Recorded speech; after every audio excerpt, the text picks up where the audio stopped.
When the First Punic War ended, the world did not cheer. There were no parades in Rome, no festivals in Carthage.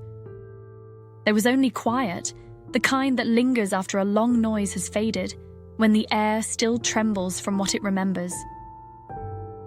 The treaty was signed, the ships disarmed, and the sea lay open again as if nothing had ever disturbed it. But peace, as both cities would learn, is not always the absence of war. And sometimes it is the space in which the next one begins. Rome had won, though it did not yet know what that victory meant. The Republic had fought for 23 years, a generation of fathers and sons, and now it stood taller, prouder, more certain of itself. The senators spoke softly but with new gravity. They had learned that Rome could reach beyond its own shores, that it could command not only land, but water. Sicily, once a distant prize, was now a province, the first stone in what would one day become an empire. The city grew busier. Ships filled the Tiber with their sails, bringing grain, wine, and oil from across the Mediterranean. Markets grew louder, temples larger, roads longer. The victories of the past gave shape to the ambitions of the future. Rome was still a republic, but something within it had changed, a quiet restlessness, a feeling that perhaps the world itself could be organized as Rome was, brick by brick, road by road. And yet, in the evenings when the sun slipped behind the seven hills, there were still moments of stillness. The smell of cooking fires, the hum of the Tiber, the soft call of merchants closing their stalls. The people had grown used to waiting through long wars. Now, they were learning how to wait through peace. Across the sea, Carthage lay silent, rebuilding itself with the patience of a city that had survived too much to despair. The great harbour, where once hundreds of warships had rested, was quiet again. The round docks were filled with merchant vessels now, ships carrying cedar from Lebanon, gold from Africa, silver from Spain. The forges burned once more, but for tools instead of weapons. The sea wind carried the familiar scents of salt and olive oil through the narrow streets. The Council of Elders met each morning in the marble hall, where sunlight streamed through open arches and fell across the polished stone. They spoke not of conquest now, but of recovery. The tribute owed to Rome was heavy, but Carthage was wealthy still. Its traders knew every coastline, its merchants every wind. Slowly, carefully, the city found its rhythm again. At the center of this quiet stood Hamilcar Barca. He was older now, his hair touched with grey, his voice calm but sharp. The war had not broken him, it had merely carved him into something harder. He had seen what Rome was capable of, its patience, its relentlessness, its strange, unyielding faith in itself. And he knew that one day they would meet again. But he also knew Carthage was not yet ready. So he turned his gaze west, toward Iberia, the land the Romans called Spain. It was rich and wide, and far from the watchful eyes of the Republic. Its hills were filled with silver and copper, its fields with grain. It was a land that could feed armies and fill coffers. And there, he would build something new, something that might one day stand against Rome's growing weight. In Rome, few noticed when the Carthaginian ships began to sail west instead of east. The Senate was too busy with its own concerns, with Sardinia, with Corsica, with the steady expansion of trade. But among the older senators, those who remembered the war's beginning, there were whispers. Carthage sleeps, they said. But she does not dream peacefully. Still the years moved quietly. The children of the war grew into men and women who had never known peace without memory. In Rome, they were taught the virtues of the Republic, discipline, law, duty. In Carthage, they learned the virtues of endurance, silence, cunning, patience. The world had shifted, but it had not yet chosen a new direction. In Carthage, on warm evenings, the old veterans would sit by the harbour and tell stories to the young, stories of Sicily, of storms, of battles lost and nearly won. Among the listeners sat Hamilcar's son Hannibal, still a child. He listened not as a boy listens to legends, but as one listens to instructions. His eyes were dark and steady, reflecting the water that shimmered before the docks. He had never seen Rome, but he knew its name as one knows the name of a shadow. Far to the north, the Alps rose, high, cold, and indifferent, separating the lands of Italy from the rest of the world. The snow on their peaks had watched countless generations come and go. It had seen empires rise and vanish, armies march and dissolve into time. It would see more still. For now, it watched the quiet between storms. Rome built temples. Carthage built ships. The world held its breath. At night, the sea between them was still, its surface smooth as glass. From one shore, a sailor could almost imagine seeing the lights of the other, faint and distant, shimmering in the dark. They were two worlds bound not by peace, but by memory. And in that memory, beneath the calm and the rebuilding, something quiet began to take shape. It was not hatred. Hatred burns too quickly. It was something slower, deeper, a kind of understanding that they would meet again because they must. The same winds that had once carried their fleets to war still moved across the sea. The same stars still guided their sailors. The same tides still rose and fell, whispering to both shores in the same ancient voice. And though no one could yet hear it, somewhere in that endless whisper, the waves were already beginning to say a familiar name. Softly, patiently, as if practicing it for years to come. Hannibal. Beyond the western edge of the familiar world, past the mountains and the sea, there lay a land that shimmered like a promise. Broad rivers, tall forests, and soil the color of rust and fire. The Carthaginians called it Iberia. The Romans spoke of it rarely, and when they did, they called it distant. But to Hamilcar Barca, it was something closer, not distance, but destiny. After the First Punic War, Carthage was quiet but restless. It paid its tribute to Rome each year, coin after coin, silver flowing out of the city like blood from an old wound. Its people worked harder, spoke softer, and waited. Yet beneath the stillness, a quiet determination began to stir, the understanding that survival was no longer enough. So Hamilcar gathered his ships, his soldiers, and his family. He spoke little of his plans, but the city watched as his fleet slipped out of the harbour at dawn, the oars dipping silently into the blue. The sails filled with the soft morning wind, and the ships grew smaller on the horizon until they disappeared entirely. They did not sail east toward Sicily. They sailed west toward Iberia. The journey was long and gentle, the sea calm beneath a sky of pale gold.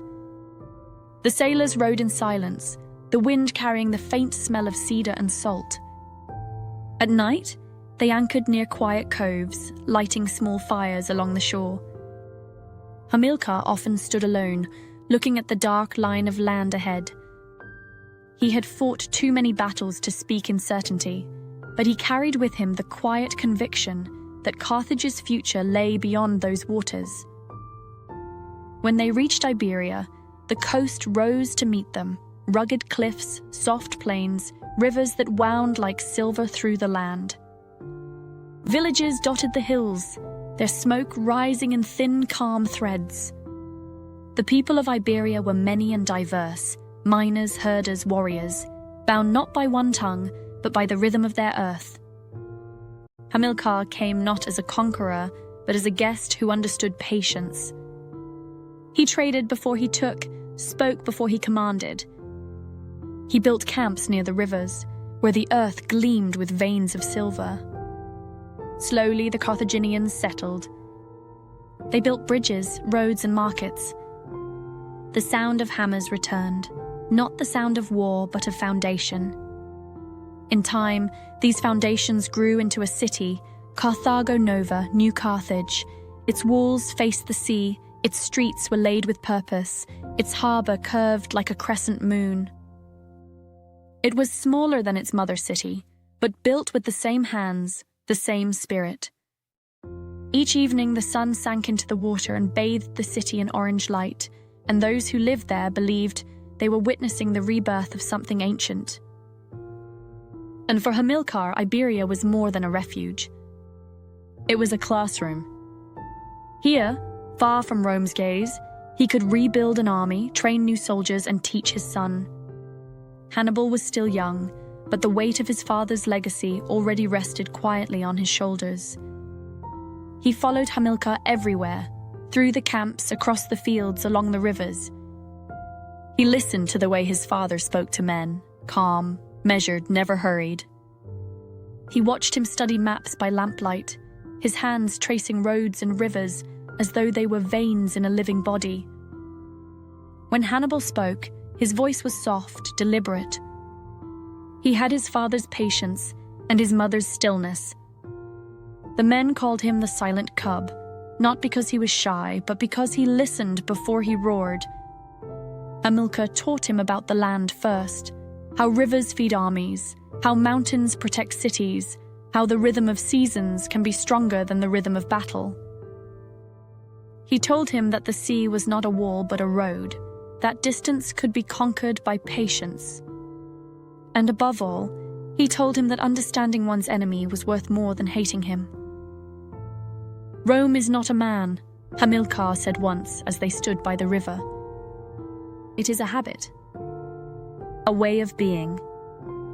If you would defeat it, you must first learn to think as it does." Hannibal nodded, though he did not yet fully understand. The mines of Iberia soon filled with the sound of labor. Carthage's wealth returned, and with it a cautious confidence.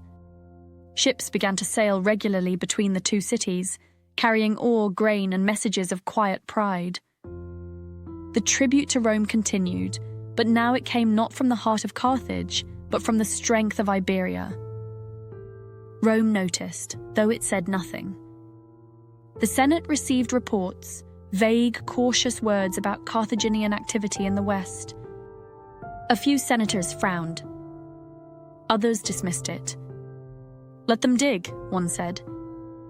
Silver does not win wars, but in the years to come, they would learn that sometimes silver buys silence long enough to sharpen a sword.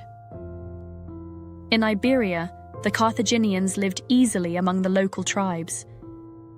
They married their daughters, traded their goods, learned their ways.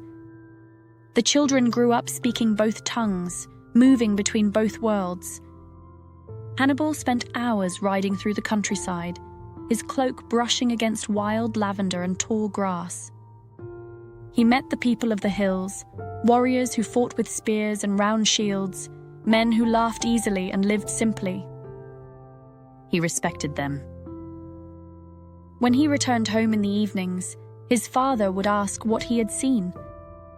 "A land that does not fear anyone," Hannibal said once. "Good," Hamilcar replied softly.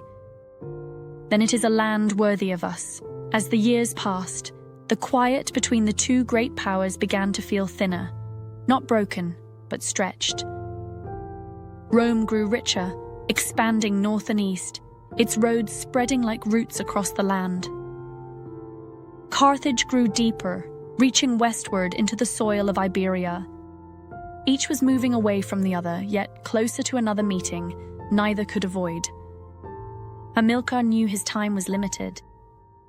In his later years, he still rode with his men, still led campaigns along the Spanish rivers, still planned, still watched.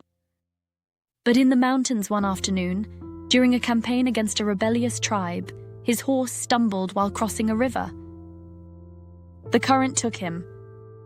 His soldiers searched for hours, then days. When they found him, it was too late. The city mourned quietly.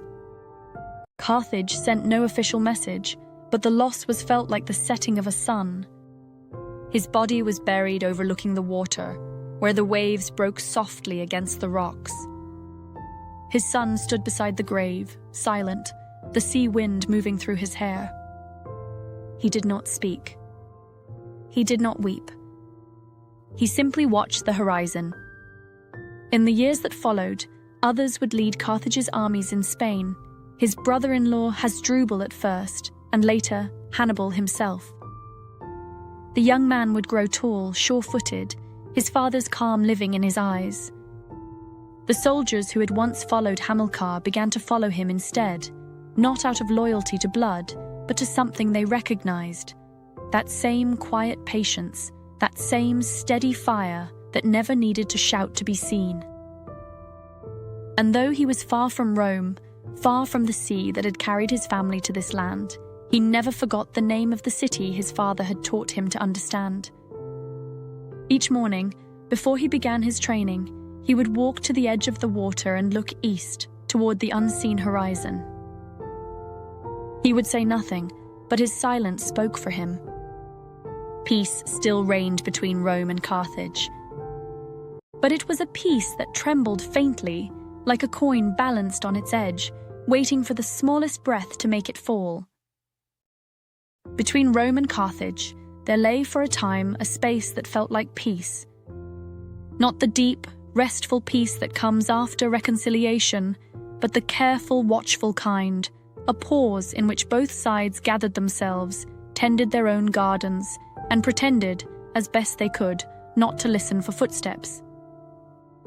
The sea moved as always, ships crossed from one horizon to another, and the wind spoke softly to the coasts. Yet somewhere in the span between patience and pride, a single point of light began to tremble. Its name was Saguntum. Saguntum stood on a rise above the Spanish coast, south of the river that the Romans called the Ebro. The town's walls, built of pale stone, followed the curves of the hill the way a hand follows the shape of a shoulder. Below it, fields stretched in low green waves. Beyond the sea lay quiet, a sheet of silver that softened the air. The people of Saguntum were mixed in language and habit, Iberian by place, Greek by trade, and increasingly Roman by friendship. They were a little city with a large sense of themselves, kept steady by the simple rhythms that make a town a home.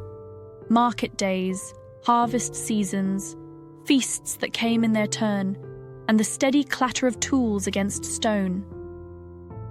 In these calm years, the Roman Senate and the Carthaginian Council had reached an understanding, or something like it. There was talk of a boundary, not a wall, just an idea, along the Ebro. North of it, Rome would mind its concerns. South of it, Carthage would tend to Iberia. Nothing about the agreement felt permanent. It was a truce written in water and wind, held together by the hope that geography might do what people often cannot. Saguntum lay to the south of that line. And this fact, like a small stone, would matter more than anyone first believed. In Carthago Nova, the young commander Hannibal Barca had grown into his position as naturally as the day grows into afternoon. He had his father's calm and his own kind of clarity, a habit of looking at the world as if it were a map not only of roads and rivers, but of patience. He listened much and promised little. His men followed him with the quiet confidence reserved for those leaders who do not pretend to be what they are not. When he spoke, it was in measured phrases, as if words were provisions to be packed carefully for a long journey. Reports reached him about Saguntum, small reports, the kind that travel with traders, that pick up the dust of gossip and the smell of bread. The city, it was said, had thrown its weight around among neighboring tribes, settling old scores with new confidence, appealing to Rome whenever the ground grew unsteady beneath its feet. There were quarrels over fields, over river crossings, over a cluster of olive trees carried down by a flood and claimed by two villages at once. In the small world of local life, these were ordinary quarrels. In the larger world of Rome and Carthage, they were not. For Saguntum had made a friendship with Rome, not a formal alliance to be carved into stone perhaps, but a closeness that was clear enough. Roman merchants visited often. Roman envoys were greeted with careful honors. Roman words turned up in the city's council hall when disputes were weighed. In a world of lines drawn by rivers, this friendship looked like a hand reaching across the Ebro. When appeals came to Hannibal, they were simple. Neighboring tribes claimed that Saguntum had wronged them and that Carthaginian arbitration was due, since this was Iberia and not Italy. Hannibal sent letters first, then messengers, then offers to talk. The offers were not refused, but they were not accepted either. They were set aside, the way a household sets aside a troublesome errand, hoping it might resolve itself while no one is looking. It did not. Hannibal travelled north with a small escort in late summer when the hills were dry and the air carried the smell of dust and wild thyme. From a distance, Saguntum looked peaceful, the white line of its walls, the ordered patchwork of fields below, the quiet red roofs of its houses. He spoke briefly with the city's leaders and with the chiefs of nearby tribes. He spoke without threat and left without ceremony. The city remained where it was, and so did its confidence. Back in Rome, the Senate received murmurs before it received facts. There were hints that the Carthaginian commander was watching Saguntum with unusual interest. There were rumors that he had asked the city to submit to an inquiry, to step under Carthaginian shade long enough to show that it understood where it lived. Rome answered with polite phrases about friendship and customs and the dignity of ancient arrangements. The Ebro was mentioned, as if a river could gently settle questions of fear and honor. Hannibal was not moved by the river.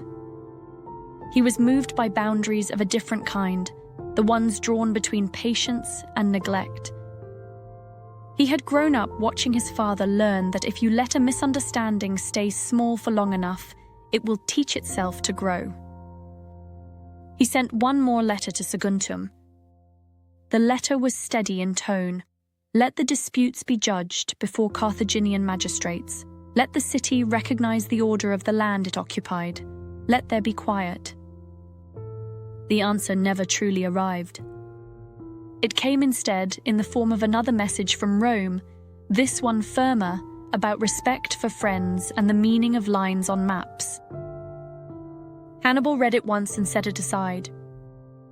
He knew that words, however carefully arranged, could not replace the structure that steadiness requires. He looked at the map of Iberia and saw a small stone sitting where a road needed to run. He made his decision without flourish. It was spring when the Carthaginian army turned towards Saguntum, not with the roar of a storm, but with the low hum of a caravan prepared for a long season. The men marched in good order. Engineers followed with tools and timber. The elephants came last, their steps slow, their ears moving gently like leaves in a breeze. The fields passed by, barley bending, olive branches lifting and settling as if nothing in the world could trouble them. A siege, even a small one, is the slowest kind of movement. When the Carthaginians reached Saguntum, they did not shout. They set their camp in tidy rows a little way from the walls, raised small ovens, dug trenches and measured the ground. Hannibal walked the perimeter with his captains and said little. He examined the slope of the hill, the height of the stones, the places where the wall met rock and where it met earth. He did not hurry. Siege is a kind of listening, to masonry, to water, to the steady pattern of a town's heart. Inside the city, the council met. Their faces were careful, their voices composed. They sent envoys to the walls to speak to Hannibal, then envoys south to Carthaginian towns, and then, finally, envoys across the sea to Rome. They asked for help and for time, two things that seldom travel together. The people of Saguntum did what people always do at such moments. They stored grain, drew water, checked the stones of their houses, and slept a little less. Rome received the message and felt the soft, familiar pull of decision. The senators gathered in their cool hall, where light fell in quiet rectangles across the floor. They sent an embassy to Hannibal and another to Carthage. The words carried were careful and steady. The friendship of Saguntum must be respected. The peace must be kept. A line had been drawn and should not be blurred by ambition. It was all very reasonable and said in tones that asked the world to keep its shape. Hannibal listened to the Roman envoys with courtesy. He did not dispute the existence of lines. He questioned who had the right to draw them. He gestured toward the hills and spoke, in a low, even voice, about neighbors and obligations, about local justice, about the sovereignty of places close at hand. The Romans wrote his words neatly on their tablets and removed themselves with polite bows. The siege continued. It began as sieges do with earth. Carthaginian sappers dug toward the base of the walls, laying supports of timber as they made their tunnels. When enough of the earth had been eaten away in the darkness, they set the timbers alight. The supports burned slowly, then quickly. The earth moved. A portion of wall, surprised by the sudden lack of ground beneath it, came down in a low, reluctant collapse. Dust rose and settled on everything like flour. The defenders repaired what they could. Stone by stone, they rebuilt, shifting rubble into place, melting iron into clamps, setting wood behind the breaks. Children carried small stones in their hands and felt important for hours afterward. The city's days changed. At dawn, bread; at noon, repairs; at dusk, water; at night, the long, worried listening to the quiet outside the walls. Hannibal tried the gate with rams built from straight tree trunks bound in bronze. He tried the walls with towers on wheels, taller than the parapets, and pushed forward by men whose feet sank into the dust. He tried, too, the patience of the city with time itself, letting the days unroll until every man knew the steps of every hour. Siege is not rage, it is waiting. Traders still crossed the sea during those months, their ships slipping into Roman harbors, their tongues carrying soft news with the salt and resin. The Senate read a second report, then a third. The phrases grew firmer, the decisions did not. Rome had wars near home. It had questions of grain and questions of the northern tribes. It had its pride, but it also had its pace. The Roman embassy reached Carthage at last and spoke to the council. The words were simple: choose peace or choose war, and say so plainly. In Carthage, the elders answered as elders do when they see too many paths at once. They spoke of rights and distances, of Iberia's peoples and Rome's expectations. They answered with the kind of language that keeps doors ajar.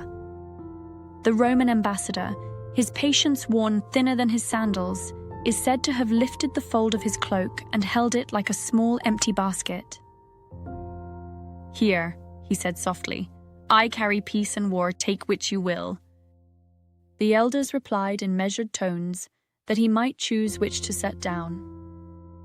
In the stillness that followed, the basket was lowered onto the floor. The shape of the future, which had been waiting nearby like a quiet servant, stepped forward and took its place. But that was later.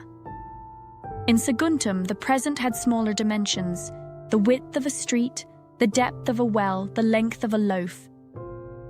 There were long days of nothing but repairs and watchfulness, and there were short bursts when the air filled with the thud of stones, the whine of sling bullets, and the low rustle of many bodies moving at once.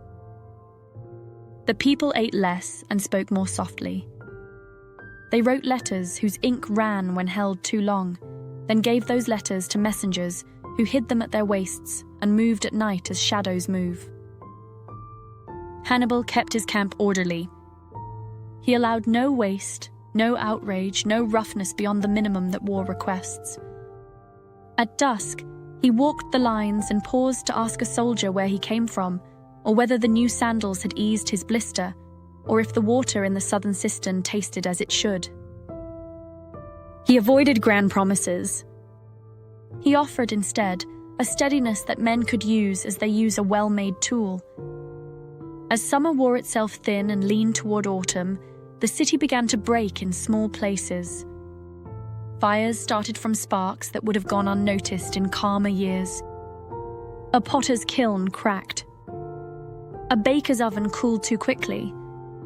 A well that had always been generous became stubborn and slow.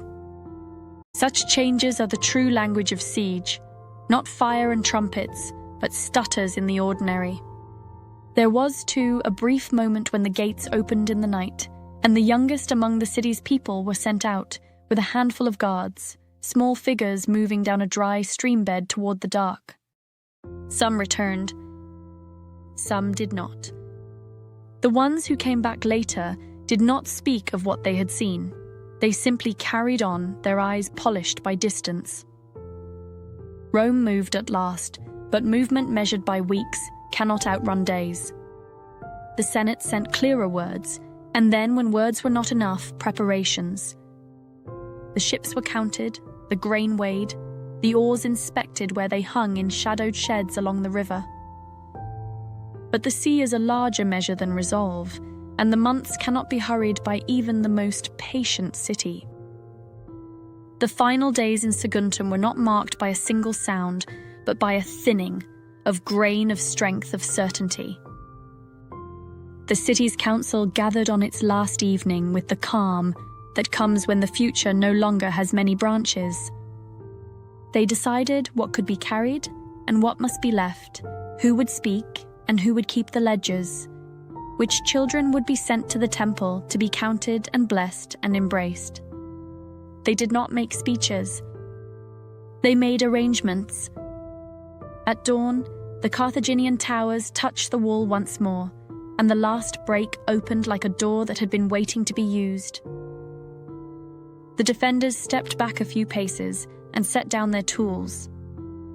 The people moved inward, toward the hilltop where the stones were oldest, and the air felt thinner, as though it knew how to hold breath longer than men can. Hannibal entered with a small guard, no shouting, no rushing. He walked as one enters a neighbor's garden when asked to help with a tree that has grown into the fence. He gave orders in a quiet voice. Life, which had been in pieces for so long, was not to be torn further if it could be helped. Some were spared, some were taken, some were sent into the wide and patient world to begin again in other places. Records were gathered neatly.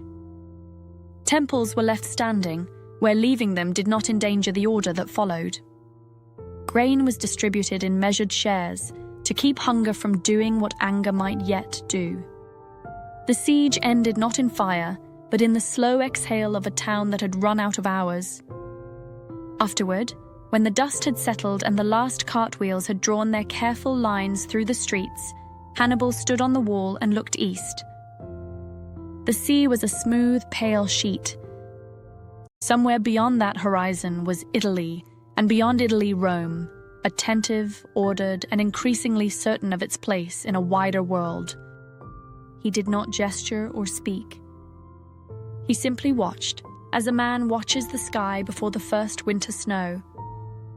In Rome, the news arrived in stages, first as rumor, then as confirmation, then as the kind of silence that follows an understood slight. The Senate listened while the messenger spoke, his voice steady and thin from long travel. When he finished, the room held stillness like water in a bowl. There was no confusion about what Saguntum meant. A city under Rome's hand had been taken by a man whose patience was equal to Rome's own. The Ebro as a line had revealed itself to be only a river. The ambassadors were chosen, the phrases polished, the gods consulted with the customary offerings and the careful placement of hands. But beneath the solemn forms lay a simple truth. The long, quiet pause between storms had ended.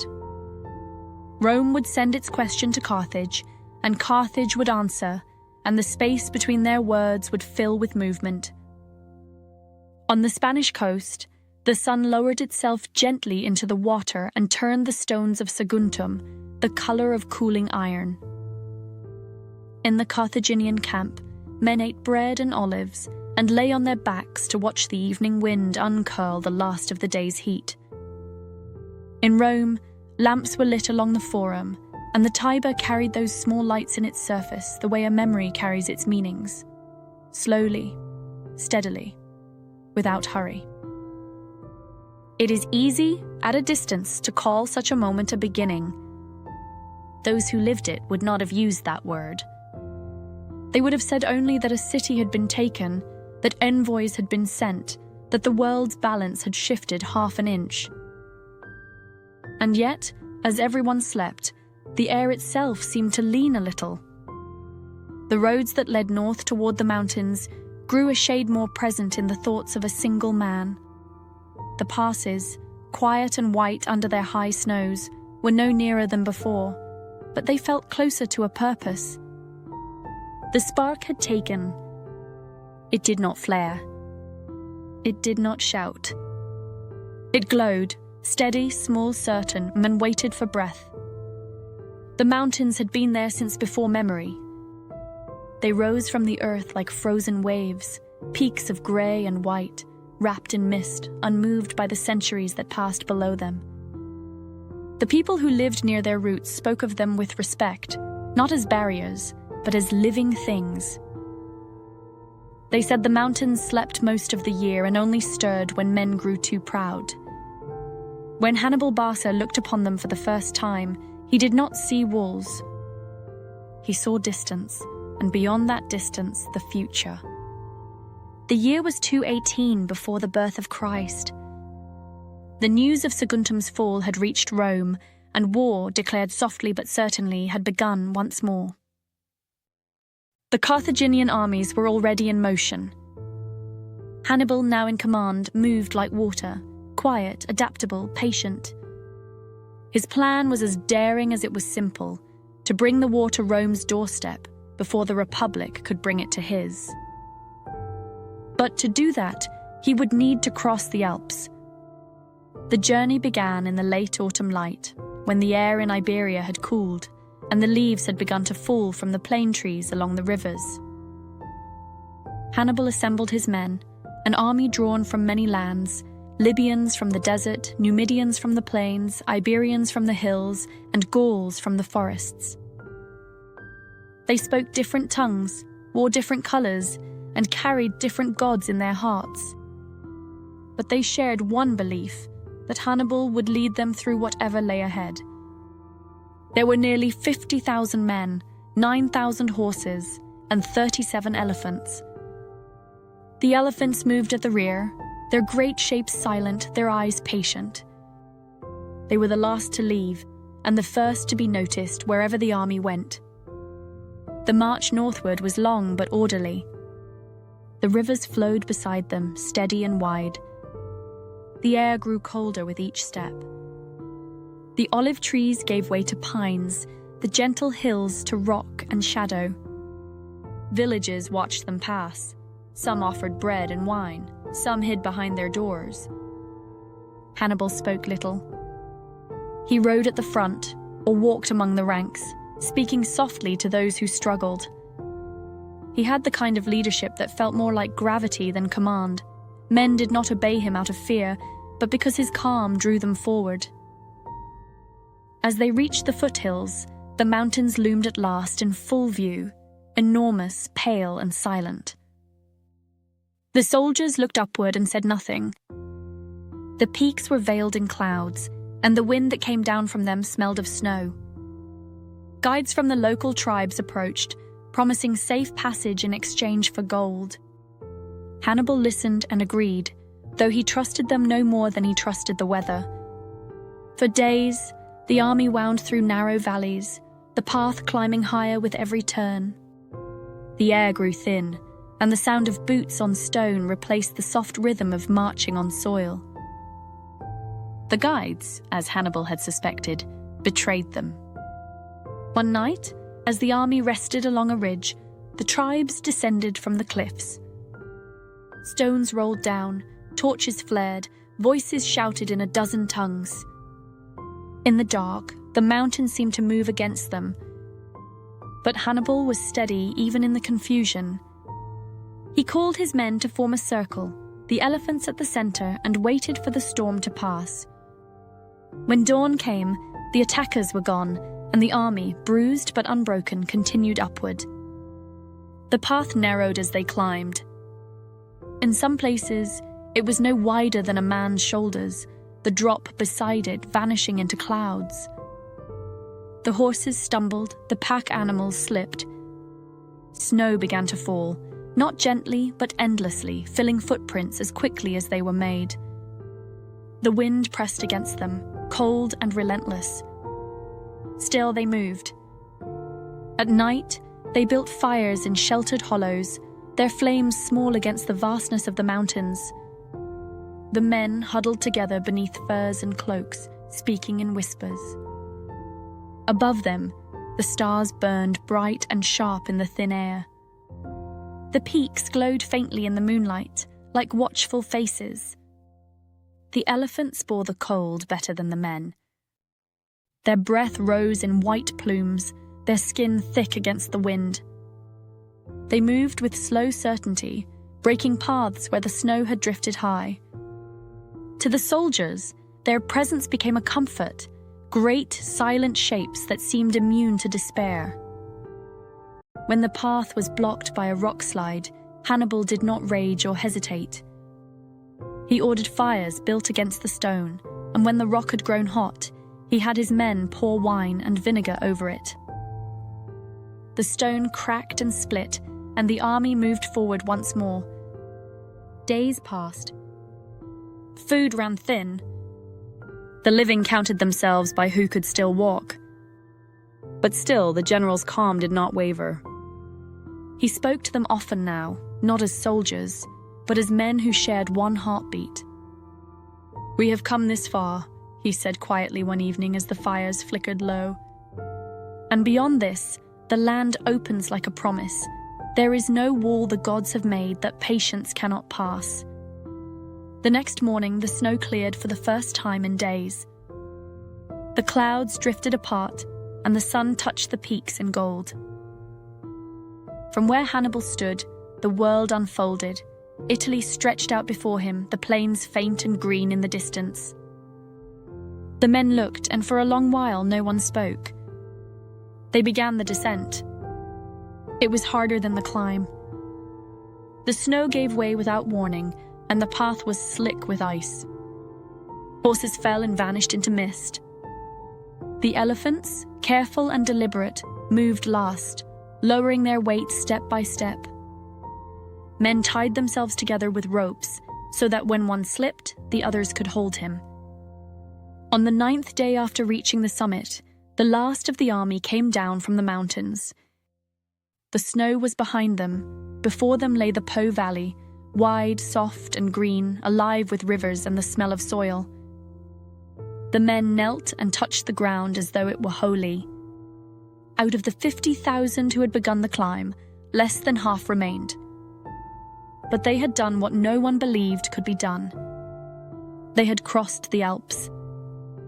They had brought with them not just swords and elephants, but the weight of a city's will, the quiet insistence of Carthage that it would not be forgotten.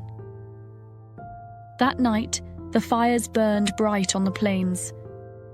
The air was soft again, the earth solid beneath their feet. The men ate in silence, the sound of the wind replaced by the murmur of nearby streams.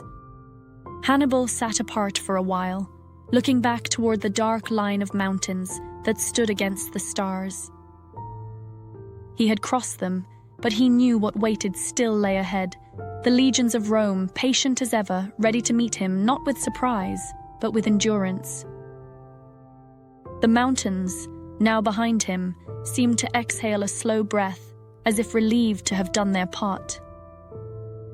The snow would cover the footprints by morning, the paths would vanish again into white, and the world would look untouched. But it was not untouched. A man and his army had walked across its spine, and even mountains remember such things. The plains of northern Italy lay open like a page, waiting for ink. Rivers moved through them with a steady patience, the Po wide and brown, and its many children that braided the land with water and silt. Villages clung to their banks, fields stretched out in ordered rows, low hills rose like the soft backs of sleeping animals. This was not a landscape of drama, but of rhythm, sowing and harvest, flood and retreat, mist and sunlight, day after day, year after year. Into this quiet, Hannibal led his wintering army, and worn by the mountains, thinned by hunger, steadied by survival. The men moved with a slower strength now, careful and deliberate, the kind that grows from having come through something that should have ended you and did not. The elephants, fewer than before, walked near the rear, their steps deep and even. The horses of Numidia lifted their heads when the cold wind passed. The Iberians adjusted their cloaks and kept marching. The Libyans, silent as always, tightened the bindings on their shields and watched the horizon without hurry. The Romans were already there, gathering themselves with their familiar care. They did not shout at the sky or shake their fists at the mountains. They made lists. They formed legions. They appointed consuls, weighed provisions, and set standards in the frost-lit fields. News of Hannibal's crossing had reached the city like a draught through a closed door, sudden, unwelcome, undeniable. He had come not by sea, not by the old roads of Sicily, but over the roof of the world, walking down into Italy as if descending a staircase. Rome answered as Rome always did, with organization and endurance. 2 consuls held command that year, as was the Roman custom. One Tiberius Sempronius Longus had a heat about him, not rashness exactly, but the impatient courage of a man who wished to turn fear into action. The other, Publius Cornelius Scipio, had already met Hannibal in skirmish near the Ticinus, and learned something essential: that the Carthaginians' cavalry, especially the light Numidians, could unmake the edges of a Roman plan the way wind unravels a thread. Scipio's wound kept him from the field for a time, and Sempronius, eager for decision, brought the legions forward through the cold. Winter was settling. The trees were bare. The ground, once soft, had hardened into a thin crust of frost that crackled beneath a soldier's step at dawn and turned to mud again by noon. The Trebia River, not as large as the Po but proud in its season, slid between its low banks, cold as a blade laid upon the skin. Hannibal studied it the way he studied everything, not as an obstacle but as a shape that might be used. He noted the bend where the river curved near a low rise. He watched how the sun slipped across that bend, leaving one bank colder than the other. He walked the fields and felt where the ground held water and where it let the boots sink. He listened to the wind. He spoke with his brother Mago, younger, quick-eyed, entrusted with quiet tasks that matter more than noise. Together, they chose a place where men might disappear and then be found exactly when they were needed. They made a hollow in the reeds and winter grasses, a fold of ground that could hide a few thousand men if they were willing to lie still and let the day pass over their backs like a slow wave. Mago took his small force into that fold in the dark and settled them there, cloaks pulled close, breath held, hands on leather and wood. Above them, the morning would come and go, and no one would know they were listening to it. Hannibal let the Roman camp wake to routine: fires, bread, inspections, the low hum of 1,000 human tasks. Then he sent his Numidian horsemen forward toward the Roman lines, not to break them, but to beckon them, the way one might tap a sleeping door with a fingertip. The Numidians rode up, threw javelins, wheeled away, returned, and rode off again, drawing the eye and the temper. Sempronius saw them and felt the old Roman answer rising. Drive them back, seize the ground, claim the day. He ordered the legions out. It was early still, and the frost lay like pale dust where the sun had not yet touched. The men ate little, a bite of bread, a cup of cold water, then stepped into ranks, boards fitted edge to edge, iron bright with breath. Between the camps flowed the Trebia, winter swollen and bone cold. Hannibal had counted on it. He watched as the first Roman maniples reached the water and waded in, the cold biting through wool and skin and thought. The river climbed to their waists in places. Men held shields high and raised the hems of their tunics, teeth set, lips pale. On the far bank, the Carthaginian line waited, Iberian shields painted with simple signs, Libyan ranks steady, cavalry gathered like a dark ribbon at the edge of the field. When the Romans climbed out of the water, they were wet to the heart. Their fingers felt thick. The breath in their chests burned. There was a moment, brief, unmarked, when the army that had stepped into the river and the one that stepped out were not the same. The second was colder, hungrier, more fragile. Hannibal's men had eaten. They had warmed themselves with small fires before dawn, rubbed oil on limbs, and stood on the dry side of the day. When the signal came, they did not rush. The battle began as if two clocks had been started side by side, one slowed by water, the other set to ordinary time. The infantry pressed together, shield to shield, the front ranks leaning into each other like trees against a steady wind. Hannibal let the center bear the weight. On the wings, his cavalry moved, the heavy horse grounding the line, the Numidians flowing where pressure made openings, tying and untying Roman intentions with loops of motion. And javelins rose and fell in soft arcs, hooves stitched dark patterns in the winter grass. And then the ground itself seemed to open. Mago and his hidden men rose from the fold of earth near the Roman rear, not with a roar, but with the suddenness of a door pushed inward. They fell upon the back edge of the Roman formation, not to shatter it, but to bend it, to take away its clean edge and turn it into a shape that could not breathe. At the same time, the cavalry on the flanks pressed in. The Roman legions, brave, disciplined, enduring, found themselves fighting in three directions at once. Their center moved forward by habit, their sides turned by necessity, their rear bowed under the quiet new weight. The river behind them did not yield. Hannibal did not chase glory. He watched for stillness, the moment when the opposing line ceased to be a line and became a collection of brave men who could no longer hear each other's courage. When he saw it, he raised his hand. The push became a nudge, the nudge became a settling. Parts of the Roman army broke away in stubborn clusters and fought their way across open ground to safety. Others, pressed to the river, found cold water waiting with its patient grip. By afternoon, the Trebia ran on, carrying fragments of reed and the quiet after sounds of battle. The fields held the imprint of many feet. The Carthaginian camp lit its evening fires. Hannibal walked the perimeter without celebration. He had asked the river to help him teach a lesson. It had done so with winter's calm. Rome learned as Rome always did. The Republic does not stop because it has been struck. It rearranges itself. Messages ran along the roads like threads pulled through cloth. New levies were called. New plans formed. The defeat at Trebia entered the city not as a wound to pride, but as information to be used. Winter deepened and then retreated. The year turned, and with it the landscape. Grass thickened. The light softened. The Romans sent another army and then another into the wide bowl of Italy.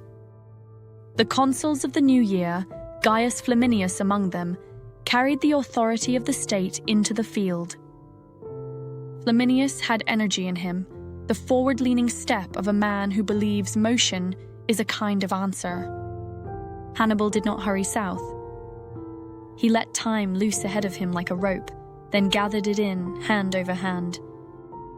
He moved along the spine of the peninsula, choosing ground the way a patient reader chooses sentences to remember.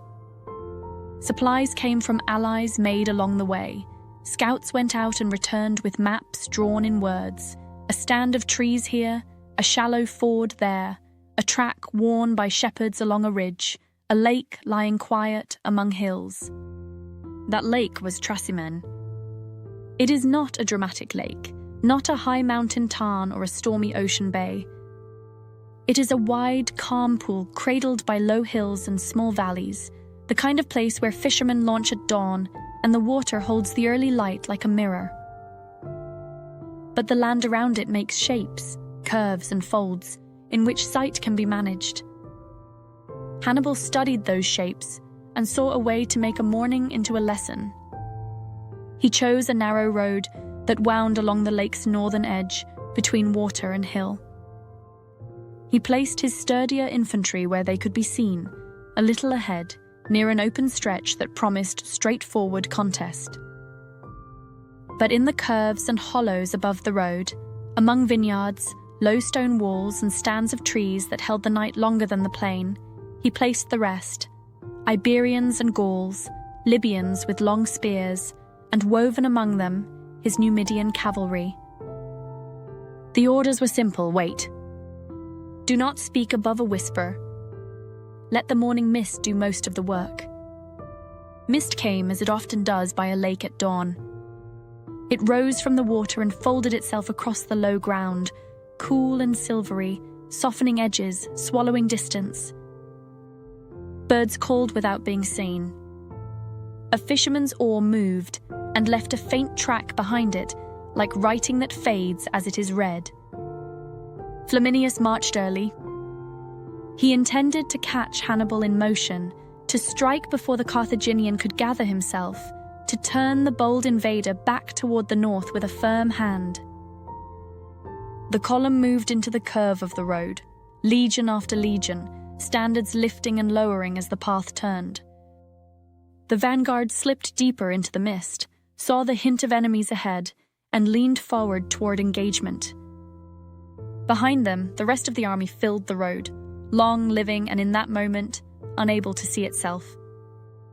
When the signal came, not a trumpet's shout but a ripple passed along the hillside, Hannibal's hidden lines stood. The hills, which had seemed to be hills, became men. Stones that had looked like stones were shields. Gaps in the low walls were doorways now, and through them moved quiet purpose.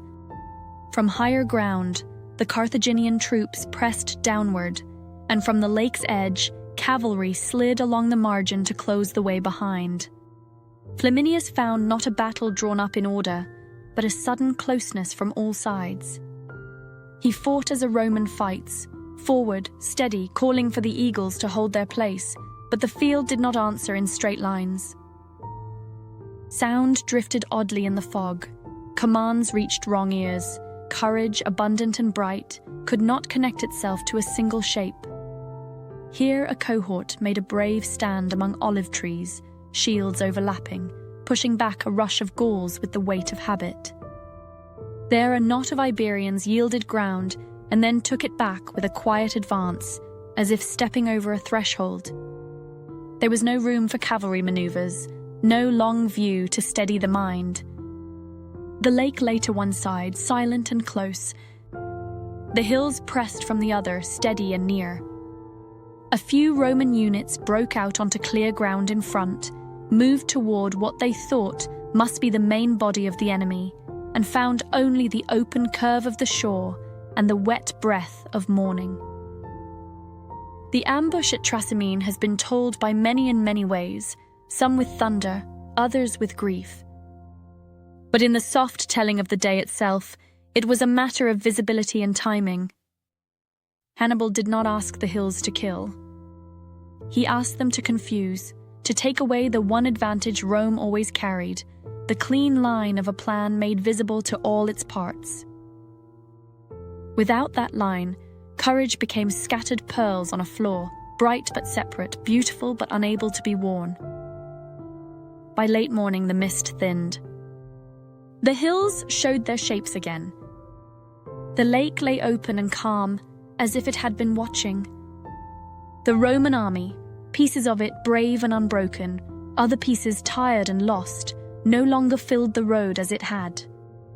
Hannibal stood on a low rise, cloak gathered against a breeze that had found the water, and looked across the day he had arranged. He did not smile. He did not raise his arms.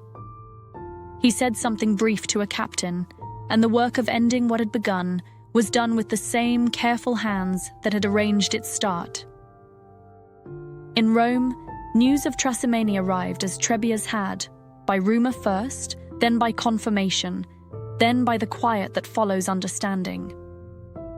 The Senate, which knows how to be frightened without being broken, appointed a man whose very title is a shape of patience, the dictator, Quintus Fabius Maximus. He would not chase storms. He would shadow them. He would teach the city to breathe between their thunderclaps. But that belongs to another chapter.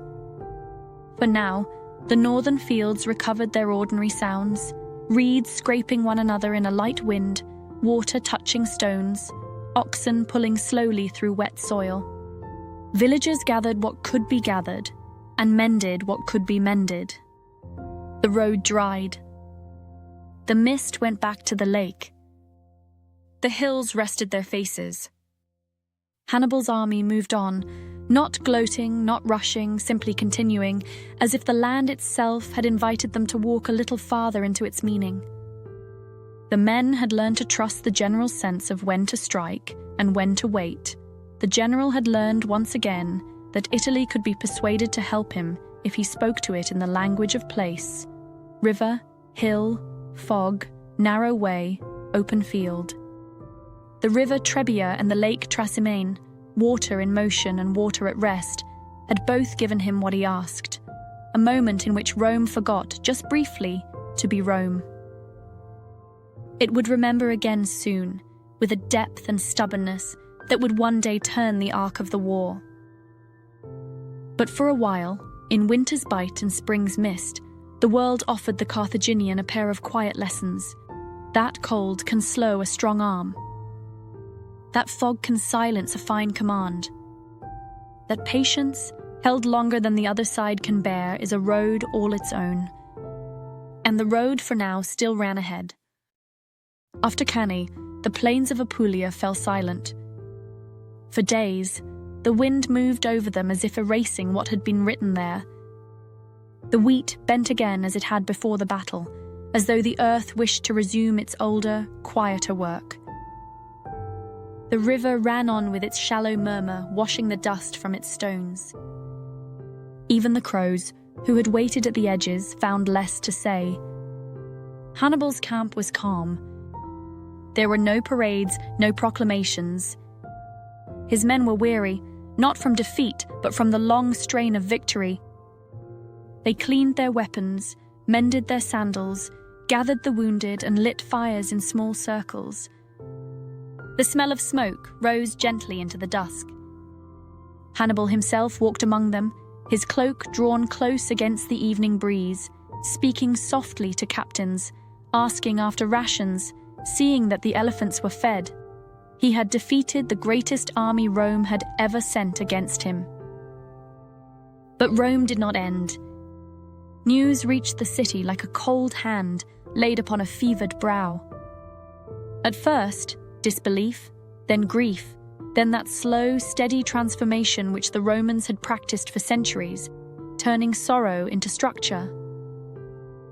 The Senate did not wail. It did not scatter. It ordered the temples opened, called the people to prayer, and sent word to the allies across Italy: the Republic endures.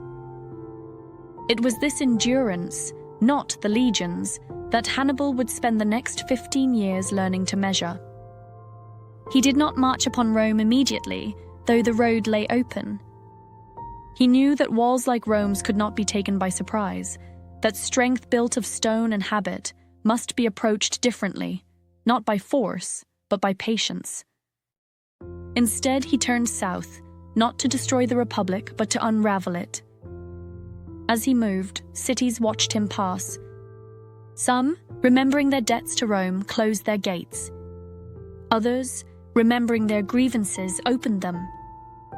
Each day brought another conversation with fortune, the slow persuasion of towns, the weighing of loyalties, the delicate balance between mercy and necessity. In Capua, the second city of Italy, the gates opened wide. And Capua had long lived in Rome's shadow, proud, wealthy, yet denied the rights of the Republic's heart. Now Hannibal entered as a guest. The streets filled with music and the smell of cooking, garlands hung from the windows. For a while, Capua became his winter home, a place of rest for soldiers who had known too much frost and dust. Historians would later say that the luxury of Capua softened Hannibal's men. But rest is not weakness, it is simply another kind of preparation. While his soldiers warmed themselves by the hearths, Hannibal studied the land. He walked its fields, learned its roads, spoke to its people. He knew that Italy was not a single country, but a patchwork of hearts, each beating for its own reasons. The months passed quietly. Spring came again, the fields green, the rivers full, the hills soft with flowers. The war, though never gone, seemed far away for a time. Children played in the streets of Capua. Traders came and went. At night, when the stars shone over the calm plain, the men who had crossed the Alps sometimes wondered if the worst was behind them. But the war was a tide, not a storm. It did not vanish, it only withdrew before returning. Rome, under Fabius Maximus, had learned the slow art of shadowing. The dictator did not meet Hannibal in battle. He followed. He blocked supply lines, seized high ground, destroyed crops ahead of the Carthaginian march. He turned the very land into a weapon of patience. The Romans, who once had rushed to glory, now learned to wait. It was a strange contest, one fought not in noise, but in motion and distance. Hannibal moved across the south, never trapped, never idle, carrying with him the idea that Rome was not unbreakable, only untested. He wrote no boasts, sent no letters of triumph. He let the road write his story for him, the long dust trails of an army that seemed everywhere at once. In Tarentum he found allies. In Lucania he found hills thick with trees and the echo of his own footsteps. In Bruttium, near the tip of the peninsula, he watched the sun sink each evening into the Tyrrhenian Sea, the light turning red on the water. He did not call it retreat. He called it waiting. At times, he was near enough to Rome that his scouts could see the smoke from the city's kitchens. But he never struck. He knew that Rome was not a fortress of walls, it was a fortress of mind. To besiege it was to give it a shape to resist. Better to remain ungraspable, to let it exhaust itself in chasing what it could not catch. The years rolled on. His army changed, some men gone, others grown grey. The elephants, those patient companions of the early journey, were fewer now. The younger soldiers had been boys when the march began. Now they were veterans who carried the past on their shoulders. And Hannibal himself changed too. He grew quieter. The victories that once defined him were replaced by something subtler, the understanding that time is both enemy and ally.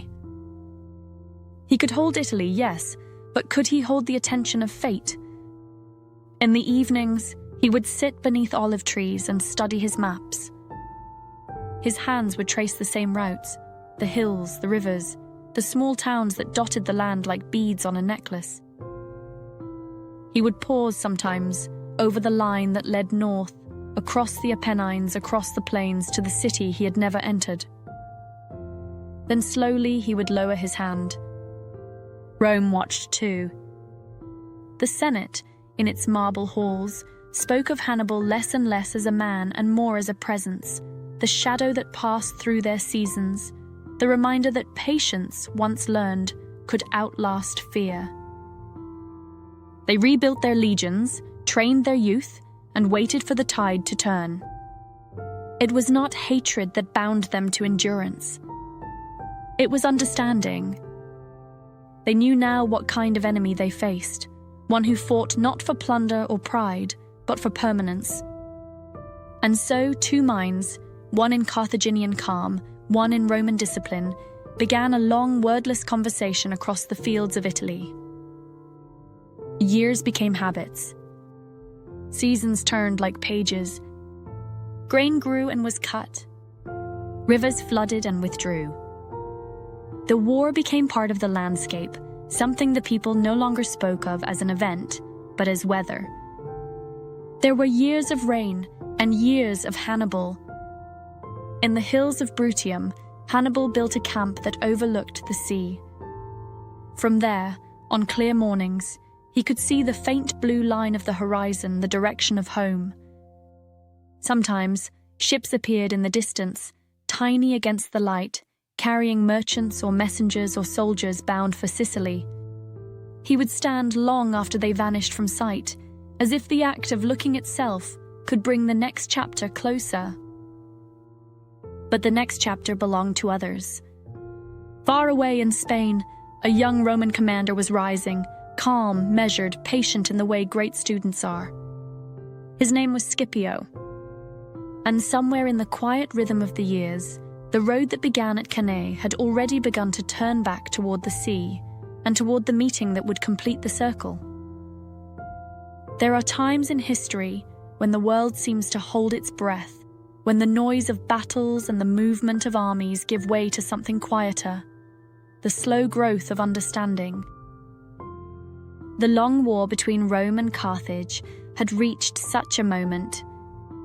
Hannibal, the master of surprise, had become a man of waiting. Rome, once quick to act, had become a city of patience. And in that quiet balance, another figure began to rise, shaped not by victory but by observation. His name was Publius Cornelius Scipio. He was young when the war began, too young to fight at first, but not too young to watch. His father, also named Publius, had led Roman forces in the early years of the conflict, fighting in Spain to check Carthage's growing power there. The elder Scipio had seen the brilliance of Hannibal's mind and the precision of his plans. He had written letters home describing the Carthaginian commander not as a monster, but as something rarer, a man who understood time the way others understand maps. When both his father and his uncle fell in Spain, the younger Scipio was left with grief, but also with clarity. He knew perhaps more deeply than any of his peers that this war would not end through rage. It would end through reflection, through meeting patience with patience. Rome was weary but not broken. The Senate debated endlessly, whether to recall its armies from Italy, whether to send new ones to Spain, whether to defend or advance. Amid this noise, Scipio rose and offered something the Republic had almost forgotten how to trust: vision. He spoke calmly. His words were measured, his confidence quiet. He did not promise quick victories. He promised learning, to study the war where it had begun, in the lands that had taught Hannibal his craft. He asked to lead Rome's army in Spain. He was still very young for such command. Many thought him too bold, too untested. But the Senate, remembering how youth once made Rome fearless, agreed. And so, in the year 210 before the birth of Christ, Scipio crossed the sea. Spain was a hard country, steep hills, sharp winds, wide rivers that shone like mirrors in the sun. It was there that Carthage had built its second heart, and from there that Hannibal had once set out toward the Alps. When Scipio arrived, the war in those lands was tangled, small towns divided, loyalties uncertain, Carthaginian garrisons spread thin across the ridges and plains. He began not with battle, but with listening. He spoke with local leaders, learned the languages of the hills, studied how the rivers met and how the roads turned. He watched the enemy camps from afar, noting where the smoke rose first in the morning and where the patrols ended their rounds. Every detail mattered, every habit, every silence. He did not despise his enemy. He learned from him. When the time came, Scipio moved not with noise, but with stillness that broke suddenly into clarity. He chose his targets carefully. The city of Carthago Nova, the jewel of Carthaginian Spain, lay between a lagoon and the sea, a stronghold thought to be untouchable. But Scipio studied the tides, and he saw something the defenders did not. At certain hours, when the wind blew from the east, the lagoon's waters dropped low enough to reveal a narrow path of firm sand, a path hidden most days beneath the shallow glitter of the waves. He waited for the right wind, for the right hour. Then, while the Carthaginian garrison looked outward toward the main assault, Scipio sent a detachment of light troops silently across the uncovered lagoon floor. They waded through knee-deep water, their reflections trembling in the shallows, their armor muffled in rags. By the time the defenders understood what had happened, Rome's banners were already rising over the walls. Carthago Nova fell, not by strength but by timing. It was the first true sign that Rome had found a new kind of general. Scipio treated the conquered city not with vengeance, but with discipline. He forbade plunder, protected its inhabitants, and gave thanks to the gods. The soldiers, who had expected the wild rewards of conquest, found instead the quiet order of a leader who knew that the greatest victories were the ones that lasted. From that moment, the war in Spain began to turn. Each campaign was a study, each encounter a lesson. Scipio did not rush to defeat his enemies, Hasdrubal, Mago, and the other brothers of Hannibal, all skilled in their own right. He watched them move, learned their choices, mirrored their patience. When they advanced, he fell back. When they withdrew, he followed. Gradually, the land that had once been Carthage's refuge became Rome's proving ground. In the evenings, when the fighting was done and the fires burned low, Scipio would walk the camp in silence. The men, seeing him move among them without guards, spoke of him in the same quiet tone they had once used for Hannibal. He was not a man who needed to shout. The discipline of his presence was enough. He wrote to the Senate sparingly. His reports were concise, almost plain, but between their lines there was always the sense of design, the slow turning of the war's wheel. Rome, reading them, began to remember what confidence felt like. When at last the Carthaginian brothers gathered their strength to oppose him in a single, desperate battle, Scipio met them with the calm of a man who had already walked the field in his mind. He positioned his troops as Hannibal once had, light in the center, firm on the flanks, and when the fight began, he let his lines breathe. He did not command the men to hold too soon or strike too early. He allowed the rhythm of the day to show him when to close, when to yield, when to answer. When the dust lifted, the armies of Carthage were gone from Spain. The land that had once been their strength was now Rome's lesson. And yet, Scipio did not celebrate. He did not send his victories back to Rome in triumphal words.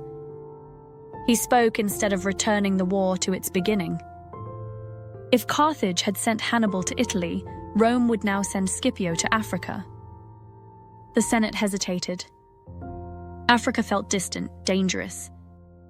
The people were weary of long wars. But Scipio's calm was persuasive in a way that speeches are not. He promised no easy conquest, only that he would bring Rome's discipline to where the storm had begun. And so preparations began, Ships built, alliances renewed, soldiers gathered. Across the sea, in his camp at Brutium, Hannibal heard of these plans and said little. Perhaps he understood that his long conversation with Rome was nearing its final reply. And two minds, separated by a sea and by time, were moving slowly toward each other, each formed by the other's patience, each carrying within him the echo of the other's resolve. History would later call them enemies. But in that quiet space between their lives, they were something rarer, reflections. By the time the two men met, the war had already grown old. The dust of Italy had long settled behind Hannibal's army.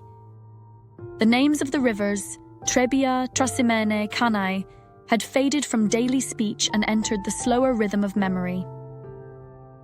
The sea that divided Italy from Africa had seen ships of both nations cross and recross its surface until even the waves seemed to know the weight of them. Now at last, the long circle closed. Hannibal was older. The black in his hair had thinned, the lines at the corners of his eyes were deeper. He had been away from Carthage for more than 15 years. Time and distance had shaped him into something quieter, less restless, more still, a man who had learned that endurance is another form of courage. When word reached him that the Roman Scipio had landed in Africa, he did not rage and he did not fear. He simply prepared. Scipio, for his part, came not as an invader but as a mirror. He had studied the ways of his enemy and had learned that the true art of command is not control but understanding. His army was disciplined, confident without arrogance, and quietly aware that they followed a man who fought with thought more than noise. He too had crossed the sea with patience in his sails. The place where they met was a wide plain not far from Zama, a quiet town inland from the sea. The land there was open, flat, and untroubled, a stage without ornament. In the morning light, it seemed almost peaceful, dry grass whispering in the wind, the occasional bird crossing the empty sky.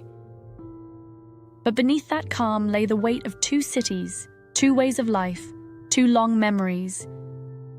Before battle, Scipio and Hannibal met once, a moment that history would later wrap in reverence. They stood face to face, the air between them still. Hannibal spoke first, his voice low and unhurried. He spoke of age, of fortune, of the shifting nature of the world.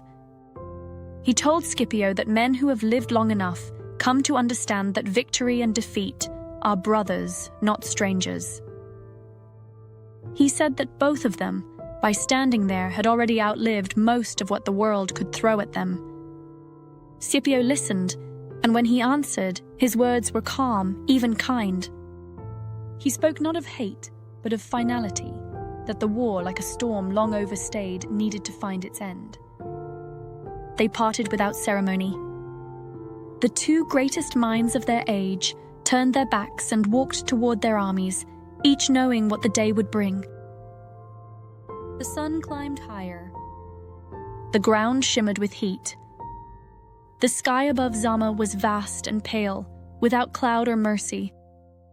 The Carthaginian army assembled first, veterans from Italy, hardened men who had followed Hannibal since the mountains, joined now by new levies from Africa and the Numidian cavalry that had once been his. In front of them, a line of elephants waited, tall, solemn shapes, their ears shifting slowly in the warmth, their handlers whispering to them in quiet tones. Across the plain, Scipio's legions stood in 3 long lines, with wide corridors left open between them, gaps that looked to an untrained eye like weakness, but which held purpose. His cavalry, led by Laelius and Massinissa, the Numidian prince who had turned from Carthage to Rome, waited on the wings. Their horses stamped and breathed clouds into the air. The two armies faced one another, still as thought. Then, at Hannibal's signal, the elephants advanced. They moved not with anger, but with the heavy inevitability of nature, Trunks lifted, tusks gleaming, the earth trembling beneath their steps. The Roman trumpets answered, long and low, and Scipio's men held their ground. The wide corridors opened like doorways, and when the elephants reached them, the soldiers stepped aside. The beasts passed harmlessly through, urged onward into empty space, their charge dissolving into confusion. Some turned back, their massive bodies crashing into the Carthaginian lines behind them. Others ran toward the flanks, where Massini's cavalry met them and guided them away in clouds of dust. The first storm had passed without breaking anything. Hannibal watched without motion. Scipio watched without triumph. Both men understood that the day was only beginning. The infantry advanced next, the front ranks of Carthaginians moving with the steady rhythm of veterans, the lines behind them following in order. The Romans met them with shields set and short swords ready, their movements as deliberate as breathing. The first clash was not thunder but pressure, two tides meeting, testing the shape of the shore. For a long while it was only that, the slow push and give of strength against strength, neither side rushing, both listening for the moment when the other might lean too far. Then Scipio raised his hand. The second Roman line began to move forward, sliding into the spaces left by the first. It was not a rush, but a measured joining, the kind of movement that only comes from long training in quiet minds. The Carthaginian front began to bend. Behind them, Hannibal's third line, the veterans from Italy, his most faithful men, waited. They had not yet moved. Their faces were unreadable. They had followed him through snow and storm and fire. They knew the sound of his thinking before he spoke. When he lifted his arm, they stepped forward, not to run, but to replace. Now the real contest began, Roman against Carthaginian, patience against patience. The lines locked. The dust rose higher. The sun climbed above them all and looked down on the meeting of two ways of life, Rome's slow-building order, Carthage's enduring craft. For a time they were equal. Then, from far off, came a sound like wind across dry grass, the faint rush of hooves. Massinissa had returned. His cavalry, joined now with Laelius, had broken the Carthaginian horse on the flanks and swept around the back of the field. The shape of the battle began to change. The same shape that Hannibal had once drawn at Cannae, the closing circle, the tightening ring, began now to form around him. Scipio did not shout. He only pointed once, his arm steady, and his men understood. The outer lines began to fold inward, enclosing the field where Hannibal's veterans still stood. It was not sudden. It was not cruel. It was the slow turning of a key in a lock that had waited many years to be turned. The Carthaginian lines, caught now between two pressures, held as long as men could. They fought without panic, without bitterness, as if they knew that to fight well was its own kind of remembrance. They fell as they had lived in order. Hannibal watched from his horse, his eyes calm. He did not flee. He did not throw himself into the fighting. He understood that this was not Cannae repeated, but answered. The same precision, the same design, drawn now with another hand. When it was done, the dust lifted again, revealing what the heat and the shouting had hidden. The field was still. The air was clear. Scipio sat his horse in the quiet center of his army. His soldiers waited for his word. Hannibal turned his horse and rode slowly away, the sound of hooves muffled by the soft earth. The war was not quite over, but the world already felt different. Carthage would surrender within the year. Rome, patient and unrelenting, would take her place as the great voice of the Mediterranean. Hannibal would live on, a man of memory and distance, respected even by those who once feared him. Scipio would be called Africanus, not for conquest but for calm. That evening, the plain of Zama was quiet. The wind passed softly through the dry grass. The sun sank into the horizon and took the noise of the day with it. The dead lay still. The living, exhausted, sat in silence, cleaning their weapons, binding wounds, or simply staring at the fading light.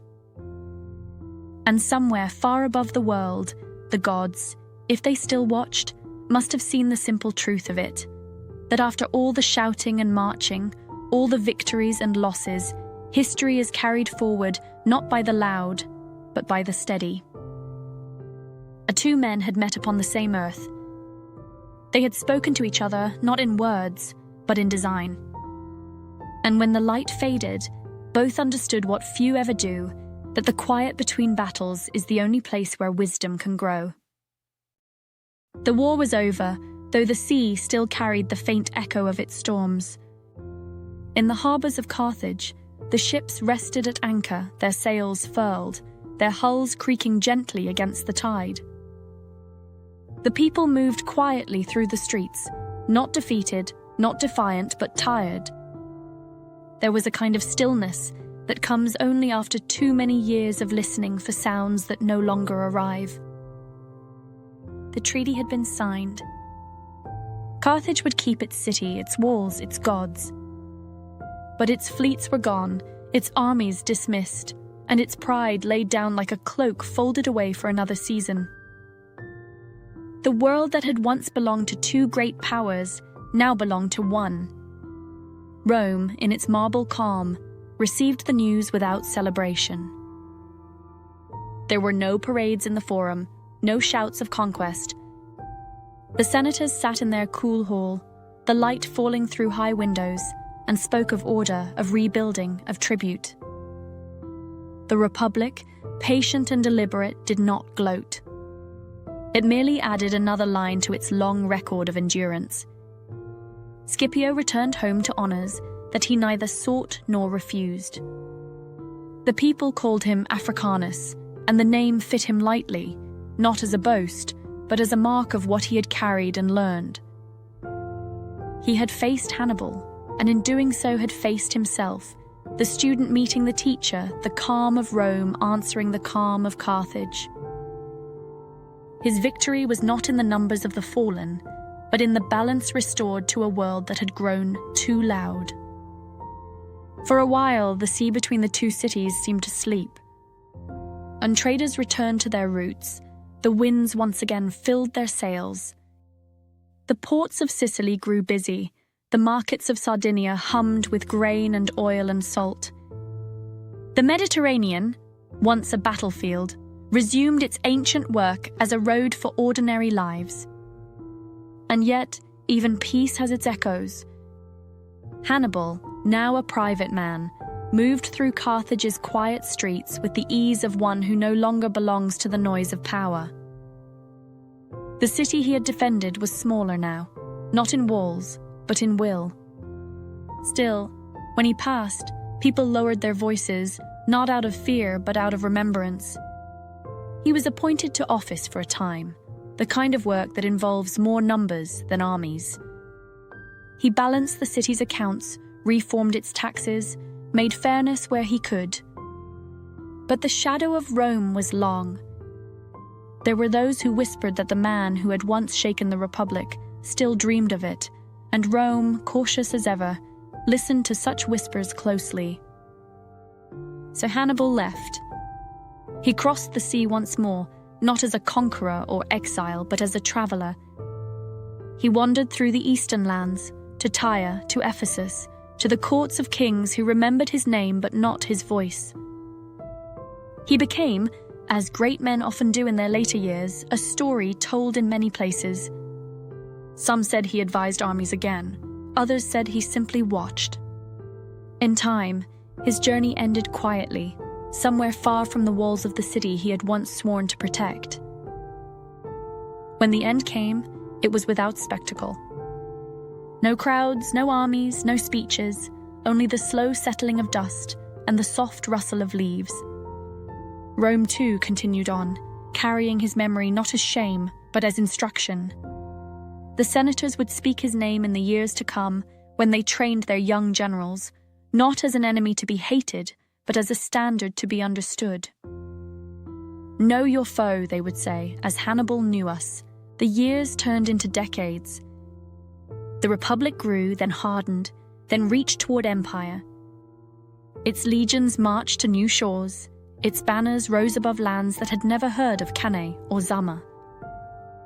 But beneath the stone roads and the glittering temples, the quiet lesson of that long war remained, that patience wins more than anger, that endurance outlasts brilliance, and that even the greatest storms end not with thunder, but with silence. On summer evenings, the wind still crossed the Mediterranean as it always had. It carried with it no banners, no cries, only the breath of the same warm air that had once filled the sails of Carthaginian ships. Along the shores of Italy, Roman children played where soldiers had once stood. The waves reached their feet and retreated, leaving no trace. And if, on some nights, the moon rose full and silver and the sea lay calm as glass, one might imagine that the world itself remembered, not the battles or the banners, but the shape of two men who had once understood each other completely. Hannibal and Scipio. Patience and purpose. The storm and the calm. The war had ended, but its echo remained, soft, steady, and human. And in that echo the world slept again.